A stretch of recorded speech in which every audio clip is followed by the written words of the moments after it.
preserved my youth. Not only did it capture my goals, it told me the truth. Conversate for a few, cause in a few. I let them know we missing you. The love is unconditional. Wave your hands across the land if we family. We got a world premiere right here, now get lost. So off we go, let the trumpets blow. And hold on, because the driver of the mission is a pro. Our mental health is just as day-to-day and integrated into our daily lives as our physical health. It's like so much easier for people to have conversations about their physical health and how they address their physical health needs than to talk about a mental health problem. And I think that it starts there. So, centering an abuser's mental health issues, there's nothing wrong with it. Or not but really talking about it and having a deep dive conversation about it, I don't think there's anything wrong with that. I think it's very reactionary. It's kind of too little too late, but we need to have more of these conversations and we need to have them earlier. We need to be having them earlier so that we're preventing and we're being proactive. So to your point, Marv, when you say that when you're upset about something, you experience something that's distressing and you call a homeboy and you're telling him how that made you feel, that is you caring for your mental health in the moment. You're not ignoring it, just pushing those feelings down, which is what most people do. And so I think that whenever we can talk about it, we need to. Now, that's not to say that we shouldn't also be talking about the impact of someone not addressing their mental health and how that can quickly turn or escalate into violence or distress for someone else, because that is a very real consequence to people not addressing their mental health needs before they become extreme. Do you know what I mean? So as I thought about this question, one of the things that comes up, I say this a lot when I'm at work or on panels and everything. I talk about how easy it is. If someone gets a cold or the flu, what are they going to do? They are going to employ whatever tools that are accessible to them to address that thing, the cold or the flu. They're going to take some cold medicine. They're going to lay down. They're going to drink some ginger ale. They're going to have some soup. They're going to do, all the things, because that temporary health issue, we have been normalized, and there's no stigma attached to saying I got the flu. I got a cold. Let me attend to myself. Let me do something to keep this a small thing and temporary, because if I just ignore it, most people don't ignore when they have cold and flu symptoms. If they do, what happens? That small temporary thing turns into a sinus infection, a respiratory infection, pneumonia, all kinds of things. And it is the same thing with our mental health, except a distressing event, Marv, like to your point, the example you gave, something happened that hurt your feelings, that was painful to you emotionally. You could have easily been like, to use your words, I ain't gonna be no hoe. I'm not even gonna think about it again, and stuff that down, and then let a small, seemingly small and potentially temporarily distressing thing turn into a larger, more pervasive issue.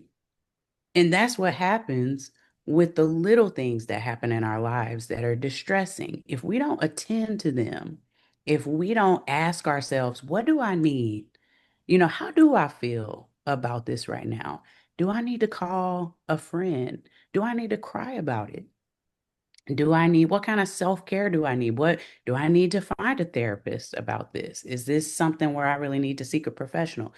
But a lot of times people just ignore how they're emotionally responding to a distressing event. And then it goes from being a seemingly small, possibly temporary thing to being so much bigger. And to be honest, a lot of the cases that I'm privy to or that I'm really close to that end up in a domestic violence outcome or an abuse outcome, because I'm, really up close and personal with child abuse cases and things like that. They start out as events, if you backtrack it and you follow the history of a person backwards, there are things that really could have been attended to. And I think what we don't understand as a society is that when we have distressing life events that happen to us, which is very human, we all experience it. Um, we need to take care of ourselves and we need to attend to ourselves. We cannot ignore those things because a distressing event. So I'll back up and draw this parallel. When we have, a cold or flu that progressively gets worse, it starts to affect lots of systems in our body. Like we get congested.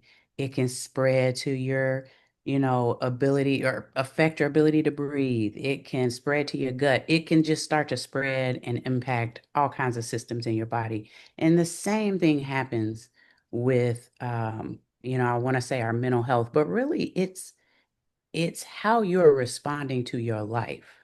When things happen to you and it causes you to have an emotional reaction, that is just as significant as when you catch a cold or have a flu or whatever. Like you have to attend to those things because if you don't, essentially, if you don't pay attention to how something makes you feel, you will subconsciously let that thing create meaning for you in your mind that you may not intend for that to mean.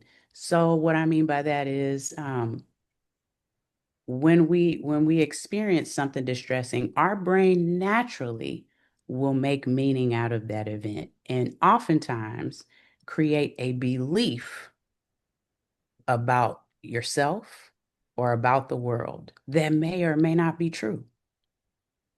That belief that then gets formed impacts how we think. Then our thoughts influence our actions. And so that cycle of experiencing life, having an emotional reaction, that then creates a belief about myself or about life or the world. I'm then from there going to start thinking a certain way. And then I'm going to start acting a certain way out of that one little tiny seed that is seemingly small, unimportant, and ignorable. And it really, really should be taken a lot more seriously. So I try my best to talk to as many people in the community about things like this or about this connection because I think that if we see taking care of ourselves, our feelings, our beliefs, our thoughts, if we took that as seriously as we take our overall physical health, I feel like we would be able to prevent so many more of these types of situations. We would have less escalation. Um, we would have people intervening at an earlier point in a situation. We'd have higher emotional literacy because people are actually paying attention to how they feel. And even if they can't articulate it in the moment, they can find some tools to help build that skill. Um, but this is how we get to where we are, is that there is so much stigma attached to talking about how we feel, paying attention to how we feel. We feel things and immediately judge ourselves. And I do it. you know what? I realized what I said and how problematic it was when I talked about feeling like a hoe. That was human though, Marv. That No, it's was real. It's real. very It's me. human It's real. and it's common. It's common. Yeah, and I'll say this, that I'm glad, and I don't know what it is, whether it's old age or social media, that the group that I have, my community, right? Because community is important. My community doesn't hold us to that type of standard. Mhm.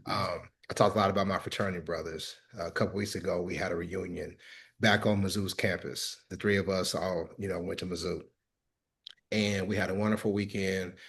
We were, there's a lot of racial things happening with the Black students, so we were all there, up in arms, ready to support the students. But at the end of the weekend on Sunday, we had a memorial for the brothers who have passed away. And when I tell you, you saw so many grown men breaking down and crying, remembering our brothers. And we took time to comfort one another, so there was times where I got emotional, I would start crying and brothers comfort me. And then the next thing I'm comforting somebody else. And there was no stigma attached to it.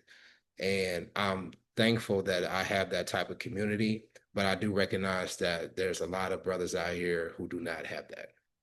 Can I just say something about that, Marv? Go ahead.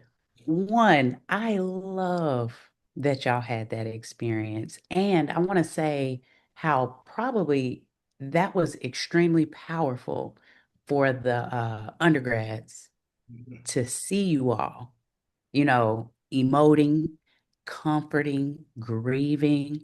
Because if you think back to Marv, undergrad Marv. Look. We ain't gonna, you see a father made a face. I We ain't don't talking about know. undergrad Marv. I remember know, undergrad but I'm We just Marv. saying, ain't talking about undergrad Marv. if you think back to undergrad Would you Marv, think undergrad Marv would be having a discussion like this?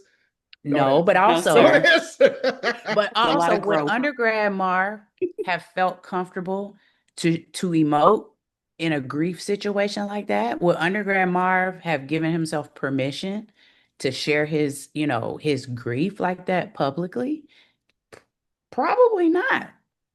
And so I'm just thinking about how great it is that y'all modeled that for those undergraduate brothers, for them to see this is okay. Like, this is strength. Look at this brotherhood, happening. We're grieving, but we're comforting each other. This is what brotherhood is too. Like, it's not just, being strong and being this and being that, some of the stereotypical things we think about with strength and masculinity and brotherhood. Like, I feel like it's really powerful that y'all modeled that. That's me 100%. I am harsh when it comes to men.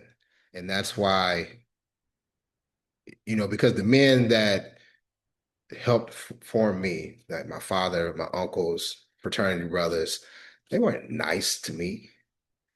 But at no point did I ever feel like I wasn't loved. I was corrected when I needed to be corrected. Sometimes I learned bad lessons when it came to women. And that's why I'm trying to correct that now in terms of like how we treat women, bringing it back to the discussion, domestic violence and women. We have to unlearn some of the mindset that we have that dismisses the pain that our sisters go through, right? And then our inability. We talk about domestic violence being invisible. We got to be able to recognize that, because one of the things that hurt my heart when the whole Me Too movement came out and Bill Cosby, and it was so many sisters that I knew from Mizzou that said Me Too, Me Too. And I'm like, what the fuck? Like, here I am thinking, this is a different world and we just chilling, right? And not knowing that the whole university is a goddamn cesspool. And it's like that in several other universities as well. So, we just got to do better by our sisters.